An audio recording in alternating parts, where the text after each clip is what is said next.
I like to tell a story in each of my work, but also I like to mix reality and dreams, life and death. I speak about other issues like my cinema inspiration, like exile, existence, and sexuality.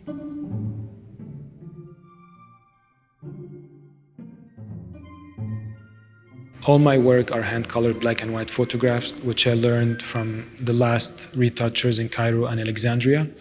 I'm using the oldest technique of painting photography. I use watercolor, I use pencils and oil. I've been doing it since I started my work in 1992. I started doing self-portraits when I left Egypt in 2003. At that time, I found myself in a new place. I was first in Paris before going to New York. And I started asking myself questions about existence, about life, about what I'm doing here, the fact that I'm in a new place. In Egypt, I was very much inspired by cinema, actors, writers, friends of mine. And then when I came to Paris, I wanted to talk about how I felt when I left Egypt. The idea that I always felt like I'm going to leave one day. And I wanted to talk about it in my self-portraits, the idea that I'm always feeling like a visitor everywhere I go. The same relation I have about my whole life. I know that I'm here for some time and then we're all going to go.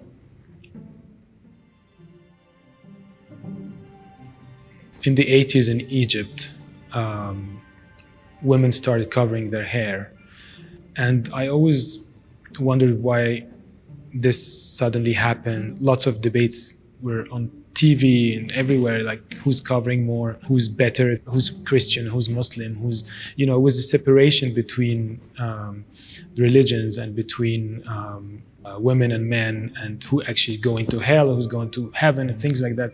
And I never really agreed with most of that, If you go to villages, you see Christians and Muslims, they also always wear the black, traditional, transparent veil. The same one that you see in most of the Mediterranean countries without being a sign of separation in society. So I decided to photograph actors and icons that I like, I love, wearing the kind of veil that I actually also love.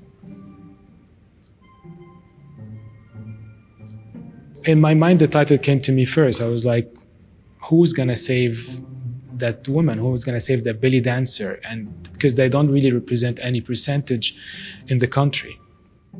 So I wanted to call it I Save My Belly Dancer, and it's more about the idea that I have of the belly dancer and the memory I have of it, watching it on TV, watching it in every wedding, being respected in the country, big belly dancers that actually everyone admires, and why suddenly we're seeing this as something bad, as something against the morals and society. So yeah, it's more about saving in your memory what you can save when you decide that you want it to live with you wherever you go.